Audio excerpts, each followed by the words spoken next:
Central orbit, ये chapter है। इसमें मेनली दो पार्ट है, एक सेंट्रल ऑर्बिट के बारे में बात की गई है और कुछ एप्स पॉइंट के बारे में बात की गई है। एप्स तो सबसे पहला है अपना सेंट्रल ऑर्बिट। तो इसमें दो पॉइंट्स हैं। सेंट्रल फोर्स क्या होता है? अ फोर्स एक्टिंग टूवर्ड्स और away from a point is known as central force. जैसे कि प्लानिटरी मोशन वाले में हो गया या एटॉमिक हो गया, तो इसको अच्छे से समझ लेते हैं तो बाद में आसानी रहेगी। अ फोर्स एक्टिंग टूवर्ड्स और away from a point is known as central force. तो मान लेते हैं कोई पॉइंट है, यहाँ से कोई फोर्स एक्ट कर रहा है, तो या तो ऐसे फोर्स करेगा अपने से दूर, इस पॉइंट से दूर, या तो अपनी तरफ अट्रैक्ट करेगा, ऐसे अपनी तरफ अट्रैक्ट करेगा, या तो अपनी तरफ खींचेगा या तो अपने से दूर करेगा। ये फोर्स सेंट्रल फोर्स कराएगा। सेंटर है, एक तरह से पॉइंट है, बस इसी के करस्पॉन्डिंग। और दूसरा है सेंट्रल ऑर्बिट। सेंट्रल ऑर्बिट क्या होता है? तो the path described by a particle moving along a plane curve under a central force is called central orbit. तो सेंट्रल फोर्स क्या हो जाएगा? The path described by a particle moving along a plane. तो कोई particle है, कोई मान लेते हैं यही पार्टिकल है, नहीं मान लेते हैं ये पार्टिकल है, यहाँ पे कोई पार्टिकल है, वो पार्टिकल किसी प्लेन में अब वो अपना पाथ डिस्क्राइब कर रहा है, मतलब कोई कर्व बना रहा है, ऐसे कोई भी कर्व बना रहा है। किसके इन्फ्लुएंस में? Under a central force. Central force वहाँ पे एक्ट कर रहा है, तब वो सेंट्रल ऑर्बिट कहलाएगा। तो मान लेते हैं सेंट्रल फोर्स है, ये सेंट्रल फोर्स यहाँ से एक्ट कर रहा है। सेंट्रल फोर्स क्या करता है? अपनी तरफ या अपने से दूर फोर्स एक्ट करता है। तो ये कोई पार्टिकल है, ये अपना कर्व बनाने की कोशिश कर रहा है, ये सेंट्रल फोर्स यहाँ से एक्ट करेगा तो ये पार्टिकल ऐसे मूव करेगा अपनी तरफ पर्टिकुलर। ये सारा सेंट्रल आप हमेशा अपनी तरफ या अपने से दूर कर रहा है, तो मान लेते हैं कॉन्स्टेंटली है। तो अगर कांस्टेंट है सारा फोर्स जो है सेंट्रल फोर्स, तो कांस्टेंट रहेगा। अगर सेंट्रल फोर्स जैसे जैसे घटता बढ़ता है, ऐसे इसकी डिस्टेंस ऐसे घटती। अगर सेंट्रल फोर्स अट्रैक्ट कर रहा है तो इसका रेडियस घट जाएगा, ऐसे घटता जाएगा। और सेंट्रल फोर्स कम हो रहा है तो रेडियस इसका घटता जाएगा। अगर सेंट्रल फोर्स बढ़ जाता है तो रेडियस इसका बढ़ जाएगा, ऐसे ही और दूर होते जाएगा। तो सेंट्रल फोर्स ही डिसाइड करेगा कि ये पार्टिकल कौन सा कर्व ट्रेस कर रहा है। वही जो ट्रेसिंग ऑफ कर्व है वही सेंट्रल ऑर्बिट कहलाएगी, वही सेंट्रल ऑर्बिट है। तो इसमें हम फाइंड करेंगे central differential equation of central orbit. तो इसमें दो फॉर्म है, एक पोलर फॉर्म सिस्टम है और एक पैडल फॉर्म है। तो अभी पोलर फॉर्म देखते हैं, पोलर फॉर्म कैसे इसको फाइंड करते हैं। तो पहले polar form. Obtain the differential equation of the path of the particle which moves in a plane with the acceleration always directed towards a fix point. तो ये कर्व हो गया। ये जो पार्टिकल है, ये जो पाथ डिस्क्राइब कर रहा है, ये जो कर्व है, इसी का हमको डिफरेंशियल इक्वेशन फाइंड करना है। किसी पॉइंट के टुवर्ड्स ये डायरेक्टेड है। तो let O be a fix point. मान लेते हैं यही पॉइंट ओ है। फ्रेश एक ड्रॉ करते हैं। मान लेते हैं ये जो पॉइंट है ये ओ है, और and O is a initial line. ये रहा, ये पॉइंट ए है, ये इनिशियल लाइन है, ठीक है। लेट ये, हाँ यहाँ फिगर में भी देखिए मेंशन है, ये पॉइंट ओ है, ये ए है, और ये ओ एक इनिशियल लाइन है। And theta and Q R theta be a position of a particle at any time T and P. तो ये कर्व ट्रेस कर रहा है, ये पॉइंट क्यू है, ये आर थीटा इसका कोऑर्डिनेट है, ये थीटा है। पोलर फॉर्म सिस्टम में आर थीटा से डिनोट करते हैं। आर इसकी डिस्टेंस हो गई, थीटा इसका एंगल हो गया। तो ये ऐसे यहाँ पे ये पॉइंट है, और ये फोर्स सेंट्रल फोर्स यहाँ से एक्ट कर रहा है। उसके बाद यहाँ से टाइम टी लग रहा है, मतलब किसी टाइम टी पे है फोर्स, एक्सेलरेशन पी है of the particle which is directed towards O, to O की तरफ ये डायरेक्टेड है, ठीक है। यहाँ तक नहीं कोई प्रॉब्लम है। Then the then the radial and transverse acceleration of the particle is given by. Radius और ट्रांसवर्स एक्सेलरेशन क्या होता है? जो रेडियल एक्सेलरेशन होता है वो टुवर्ड्स द सेंटर होता है। जो सेंट्रल फोर्स है तो ये टुवर्ड्स द सेंटर या अवे फ्रॉम सेंटर, ये रेडियल एक्सेलरेशन कहलाएगा। तो मतलब इसके रेडियस के अलॉन्ग एक्ट करे। और ट्रांसवर्स क्या है? इसके परपेंडिकुलर, मतलब इससे 90 डिग्री रेडियल, जो रेडियल एक्सेलरेशन उसके परपेंडिकुलर एक्ट करता है 90 डिग्री पे। तो इसका इक्वेशन हो जाएगा रेडियल का d2 r upon dt square minus r d theta upon D t whole square equals to minus P. ठीक है, ये रेडियल के लिए हो गया एक्सेलरेशन। और ट्रांसवर्स के लिए हो गया 1 upon r d r upon D t in bracket r square d theta upon D t bracket को इक्वल्स टू 0। तो सबसे पहले हम ये करते हैं, हमको फाइंड क्या करना है? हमको फाइंड ये करना है कि जो सेंट्रल ऑर्बिट है इसका हमको डिफरेंशियल इक्वेशन फाइंड करना है। तो उसके लिए हम ये करेंगे, सबसे पहले इसका एक्सेलरेशन लिख लिया, उसके बाद हम ये जो सेकंड इक्वेशन है इसमें इसको इक्वेशन को लेके जो है हम r को 0 कर दिया, r को ट्रांसफ़र कर दिया, 0 हो गया। तो ये हमको यही एग्जैक्टली ये इक्वेशन मिला। ठीक है, इसका अगला स्टेप है उसके बाद r square d theta upon D t हो जाता है। R square d theta upon D t ये भी ट्रांसफ़र हो जा रहा है। और इक्वल्स टू कॉस टी कहाँ से आया? कॉस टी एक्चुअली हम मान लेते हैं क्योंकि ये आई थिंक ये ट्रांसवर्स एक्सेलरेशन है, तो ये इसके रेडियल के परपेंडिकुलर है। तो रेडियल के अगर परपेंडिकुलर रहता है तो अगर कॉस टी लेते हैं ऐसे ही, तो अगर टी की वैल्यू 90 पुट करते हैं तो वो 0 आ जाएगा। तो इसलिए हो सकता है इसको एज्यूम कर ले रहे हैं cos t equals to h, ये ऐसे ही लेट कर ले रहे हैं। उसके बाद मानते हैं कि ये इक्वल्स टू 1/r, ये इक्वल्स टू 1/r, ये इक्वल्स टू 1/r, ये r इक्वल्स टू 1/u। तो यहाँ पे जो r है, हाँ कुछ भी मान सकते हैं, ऐसे क्रॉस है। उसके बाद इसको हम फिर डिफ्रेंशिएट कर ले रहे हैं डी थीटा अपॉन टी के रिस्पेक्ट में D.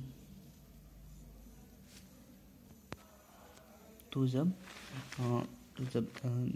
u equals to 1/r, जब u इक्वल्स टू 1/r होगा तो ये जो r स्क्वायर है ये 1/u स्क्वायर हो जाएगा। अगर ये इधर है तो 1/u स्क्वायर है, ये इसको हम इधर क्रॉस मल्टीप्लाई कर रहे हैं तो एच यू स्क्वायर हो जाएगा। और ये हो जाएगा d theta upon D t equals to h u square.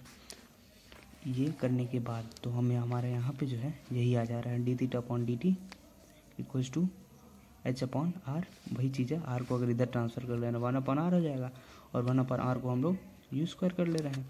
ये स्टेप हो गया, इसको इक्वेशन 4 मान ले रहे हैं, ये इक्वेशन 3 है। From equation 3 r equals to 1/u मान लेते हैं, कोई इसमें क्या प्रॉब्लम है? यहाँ पे हम ऐसे ही जिम कर चुके हैं।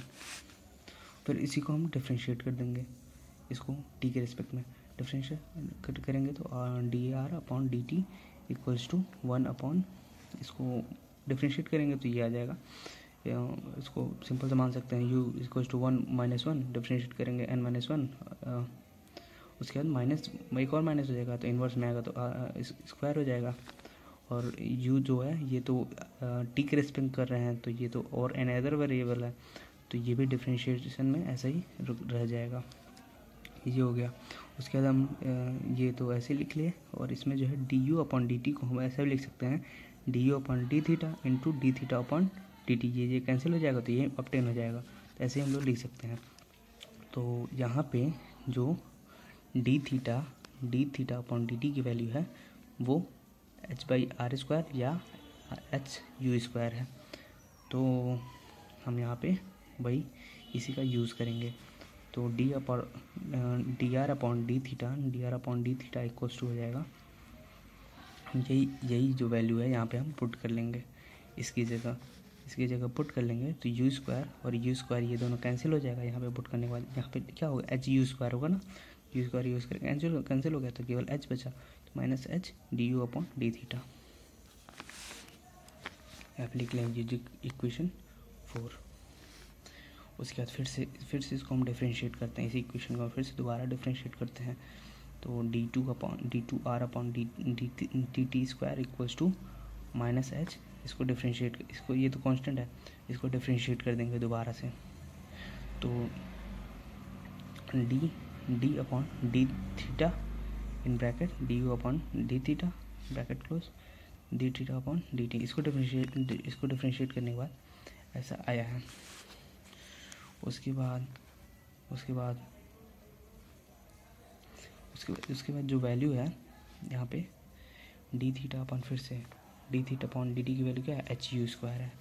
तो यहाँ पे एच यू स्क्वायर लिख लिए, ठीक है। इसको डिफ्रेंशिएट, इसको यहाँ पे ये तो यहाँ पे ऐसे एज इट इज़ लिखे थे ना, तो इसके यहाँ पे डिफ्रेंशिएट करेंगे तो ये हो जाएगा D T U upon d theta square हो जाएगा, ठीक है। यहाँ तक क्लियर है बिल्कुल। उसके बाद हम ये करेंगे कि उसके बाद इसको एच को इधर मल्टीप्लाई कर लेते हैं, इसको इधर मल्टीप्लाई कर लेते हैं, तो ये हो जाएगा एच स्क्वायर हो जाएगा minus H square you square D T U upon, ये इक्वेशन 5 मान लेते हैं। इक्वेशन 5 और ये इक्वेशन 4, इन दोनों का मतलब इक्वेशन 4 क्या है, D theta upon D T और D two are upon D T square को इक्वेशन 1, मतलब ये जो इक्वेशन है रेडियल वाला, इसमें हम पुट कर लेते हैं, इसकी वैल्यू और इसकी वैल्यू इसमें पुट कर लेते हैं। तो जब इसमें इसकी वैल्यू पुट करेंगे तो ये हो गया d two are upon D T square की वैल्यू यहाँ पे ऐसे पुट कर लिए। यहाँ पे क्या था, आर था, आर की वैल्यू क्या है, आर को हम लिख सकते हैं 1 अपॉन यू, ऐसे भी लिख सकते हैं। तो आर की जगह 1 अपॉन यू लिख लिए हैं, और यहाँ पे D theta upon D T की जगह एच यू स्क्वायर लिख लें, यहाँ पे एच यू स्क्वायर लिख लें, होल स्क्वायर हो गया है। देखिए एग्जैक्टली यहाँ पे यही वैल्यूज पुट करने के बाद ऐसे आया है, ठीक है। उसके बाद जो है माइनस माइनस माइनस, ये कैंसिल हो गया सारे माइनस। उसके बाद यू को अंदर ले लिए हैं, ये होल स्क्वायर हो गया, होल स्क्वायर एच स्क्वायर, ये एच टू द पावर 4 था, जब अंदर आया तो ये 3 हो गया। उसके बाद एच स्क्वायर, इसको कॉमन लिए हैं, एच स्क्वायर यू स्क्वायर को कॉमन लेके इधर ट्रांसफ़र कर दिए हैं, तो H square you square common लेके इधर ट्रांसफ़र कर लिए, यहाँ पे एक सिंगल यू बचा है, यही हमारा प्रूफ है। यही differential equation of central orbit in polar form है, यही differential equation of central orbit in polar form है, ठीक है, जो कि थीटा और यू में है, और पैडल फॉर्म है, इसको अपने से देख। अब आते हैं क्वेश्चन की ओर। क्वेश्चन में है find the law of force. ये जो है ये इसी सिमिलर टाइप में बहुत सारे इसमें क्वेश्चंस पूछे जाते हैं। तो find the law of force, the pole under which the curve r to the power n equals to a to the power n cos n theta can be described if n equals to 2. They show that the cover is imbricates of Borloo whatever। तो इसको हम solve करेंगे। तो इसके लिए एक और question है, सेम क्वेश्चन है, कॉपी से बताता हूँ। यहाँ पे find the law of force when orbit is given, ये find the law of force towards the pole under which, ये क्वेश्चन है, सेम क्वेश्चन है। तो ये करते हैं, r to the power n equals to a to the power n cos, r to the power n को लिख लिए 1 upon u लिख लिए, equals to a to the power n cos n theta, ठीक है। उसके बाद ये n रहेगा आई थिंक,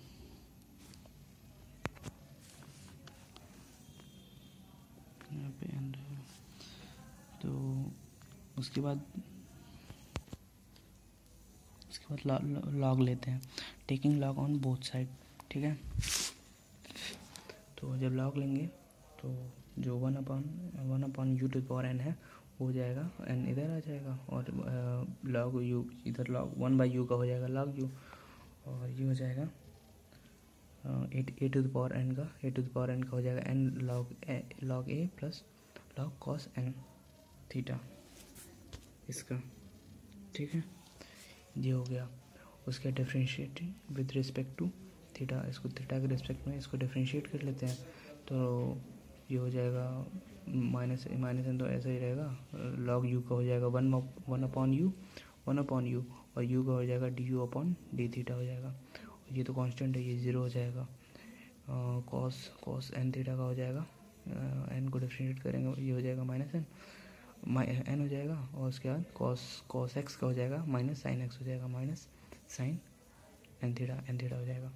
उसके बाद लॉग एक्स का हो जाएगा वन अपॉन एक्स, तो लॉग एक्स का हो जाएगा वन अपॉन एक्स मतलब कॉस एन थीटा हो जाएगा, ठीक है। उसके बाद माइनस एन कैंसिल हो गया, ठीक है। उसके बाद यू को इधर ट्रांसफ़र कर लिए, तो ये बचा d u upon d theta equals to u tan n theta, sine n theta upon cos N theta tan n theta हो गया, ठीक है। उसके बाद फिर से इसको दोबारा से थीटा के रिस्पेक्ट में डिफ्रेंशिएट कर देते हैं, तो d u upon d theta हो जाएगा d two u upon d theta square, और यू पहले यू को डिफ्रेंशिएट कर देंगे, ये प्रोडक्ट वाला प्रोडक्ट ऑफ डिफ्रेंशिएशन है, तो पहले यू को डिफ्रेंशिएट करेंगे, उसके बाद टेन को कांस्टेंट रखेंगे, उसके बाद यू को कांस्टेंट रखेंगे, टेन एन थीटा को डिफ्रेंशिएट करेंगे, तो टेन एन थीटा को हो गया सेक स्क्वायर एन थीटा, और एन का डिफ्रेंशिएशन एन थीटा का डिफ्रेंशिएशन एन हो गया। उसके बाद ये ऐसे ही हो गया। उसके बाद जो है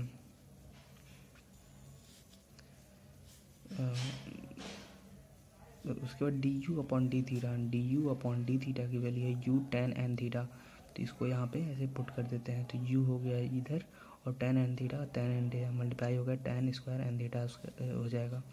उसके बाद ये ऐसे ही हो गया। उसके बाद जो हमारी टेन स्क्वायर एन थीटा की वैल्यू होती है sec square n theta minus one, तो यहाँ पे इसको ऐसे लिख लेते हैं, इसको मल्टीप्लाई कर लेते हैं, सबको एक्सपेंड कर लेते हैं, इसको कॉमन ले लेते हैं, इसको ऐसे हमने यहाँ पे सेक स्क्वायर एन थीटा को यहाँ पे कॉमन ले लिया, ये तो एज इट इज़ है, इसको यहाँ पे हमने कॉमन ले लिया, ठीक है। उसके बाद जो है यहाँ पे ऐसा कर रहे हैं कि यू को हमने इधर ट्रांसफ़र कर लिया, तो ये हो गया माइनस यू से प्लस यू हो गया, और यहाँ पे u को कॉमन ले रहे हैं, एन यू प्लस यू है, तो यहाँ पे एन प्लस वन हो जाएगा, और u इधर कॉमन आ गया। और सेक स्क्वायर एन थीटा ये इसमें कैसे कन्वर्ट हुआ है, ये जो है सेक स्क्वायर एन थीटा को क्या लिख सकते हैं, one upon cos square n theta लिख सकते हैं, one upon cos square n theta. तो यहाँ पे जो है अगर यहाँ पे हम इसको अगर इधर ट्रांसफ़र कर लेते हैं, ए टू द पावर एन को इधर ट्रांसफ़र कर लेते हैं और दोनों साइड स्क्वायर कर देते हैं, ये जो cos square n theta equals to one upon u to the power n into a to the power n whole square हो जाएगा ना। तो और इसको अगर इन्वर्स कर देते हैं तो कॉस स्क्वायर एन थीटा अगर इन्वर्स कर देते हैं तो सेक स्क्वायर एन थीटा हो जाएगा। ये आपस में एक दूसरे के रेसिप्रोकल होते हैं, तो ये हो जाएगा यू एन अगर रेसिप्रोकल हो जाएगा तो u n a to the power n whole square equals to one upon cos sec square n theta हो जाएगा। ये ऐसे लिख सकते हैं, बता रहा हूँ, ये cos square n theta equals to लिख सकते हैं one upon sec square n theta, ऐसे हम लिख सकते हैं। तो बस उसके बाद तो समझ में आ ही गया अगर ऐसे लिख सकते हैं तो ये यहाँ पे ऐसे वैल्यू हम इसको यहाँ पे पुट कर लेंगे वहाँ से। उसके बाद क्या हुआ, उसके बाद u को हमने यहाँ पे मल्टीप्लाई किया, ठीक है।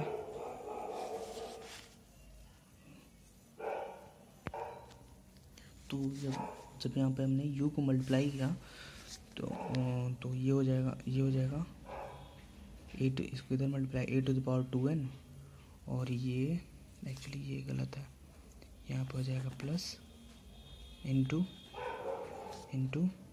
यू टू द पावर ये 2n plus 4n 2n plus ये हो जाएगा, इसको ऐसे मल्टीप्लाई करेंगे, ये हो जाएगा 2n और ये इससे मल्टीप्लाई होगा तो प्लस 1, तो ये हो जाएगा 2n प्लस 1, ये हो जाएगा इक्वेशन। है ना समझ में, n प्लस 1 ये इधर मल्टीप्लाई हो गया, इधर मल्टीप्लाई हो गया ए टू द पावर 2n, और ये हो जाएगा u to the power 2n, u to the power 2n, और जब यू मल्टीप्लाई होगा तो +1 हो जाएगा, ये ठीक है। Hence from the differential equation of the central orbit, central orbit का डिफरेंशियल इक्वेशन क्या था, ये था ना, अभी जस्ट हमने अभी प्रूफ किया है, dt/d² plus u equals to p, इसको ये फोर्स है, इसको पी भी लिख सकते हैं या एफ भी लिख सकते हैं, तो यूजुअली एफ लिखते हैं, लेकिन अभी यहाँ पे मैंने पी लिखा हुआ है, अपॉन h² अपॉन u²। तो यही वो इक्वेशन है, 1/p h² इक्वल्स टू ये। तो हम सारी वैल्यूज़ को यहाँ पे पुट कर लेते हैं, ये इसकी वैल्यू, ये चीज़ जो है यहाँ पे हमने इसको यहाँ पे ऐसे पुट कर लिया, तो p इक्वल्स टू हो गया, इसको मैंने इधर क्रॉस मल्टीप्लाई कर लिया, तो p इक्वल्स टू हो गया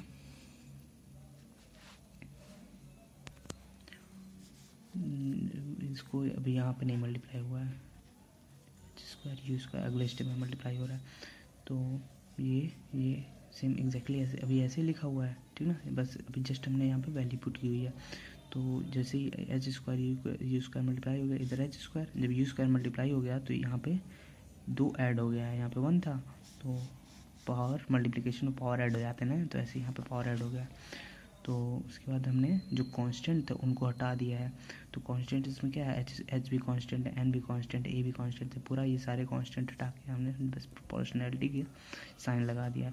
तो p is directly proportional to u to the power n + 1 + 3, n into 2n + 3 हो जाएगा, ये 2n + 3, या u को हम क्या लिख रहे हैं, 1/r लिख सकते हैं ना, u को 1/r लिख सकते हैं, तो is directly proportional to 1/r 2n + 3 ऐसे हो गया। तो ये हमारा ये निकल आया, क्या निकल आया, force towards a pole under which ये कर्व डिस्क्राइब है, तो ये हमारा फोर्स निकल आया। अब क्वेश्चन में कंडीशन ये दी हुई है, if n equals two then show that the something, तो यहाँ पे हम ऐसा करेंगे, तो ये जो p है, p is directly proportional to 1/r 2n + 3, यही हमने अभी यहाँ पे हमने अभी फाइंड किया है, तो यहाँ पे f लिखा हुआ है, तो that is the force varies inversely as to the power 1/3 power of the distance from the pole when n equals to 2 we have n equals to, सीधा डायरेक्टली वैल्यू 2 पुट कर देंगे, n equals to r⁴ ठीक है, no problem, बस r⁴ ये हो गया, r equals to a² cos n theta which is the equation of लेमिसक्रेट जो भी है, यहाँ पे प्रूव हो गया, ये आंसर आ गया है। ऐसे ही सिमिलर और भी क्वेश्चंस है, ये भी सेम क्वेश्चन है। If equation of the central orbit is ये find the law of force, देखिए यहाँ पे मैंने सेम फाइंड किया, find the law of force, exactly same question है। तो ये कर्व दिया हुआ है, हमको इसका लॉ ऑफ फोर्स फाइंड करना है, तो हम क्या करेंगे, r की जगह 1/u लिख लेंगे, उसको 2 बार डिफ्रेंशिएट करेंगे, 2 बार डिफ्रेंशिएट करने के बाद जो है इसको कंपेयर करेंगे जो मेन इक्वेशन है उसके साथ, उसके बाद सॉल्व हो जाएगा। तो मैं इसको सॉल्व किए देता हूँ, यहाँ पे ऐसा है, r है, इसको u लिखते हैं, u क्या होता है, 1/r होता है, इन्वर्स हो जाएगा, तो 1 + cos θ अपॉन 2a हो जाएगा, ठीक है। तो 1 + cos θ को हम ये चेंज कर रहे हैं, 1 + cos θ को लिख सकते हैं 1 + 2 cos θ, ये फार्मूला से होता है 1 + 2 cos² θ/2 - 1, ठीक है, ये फार्मूले से हमने लिखा है इतना, ये वाली जो वैल्यू है। उसके बाद इक्वल्स टू, जब इसको और सॉल्व करेंगे तो इक्वल्स टू हो जाएगा 1/a,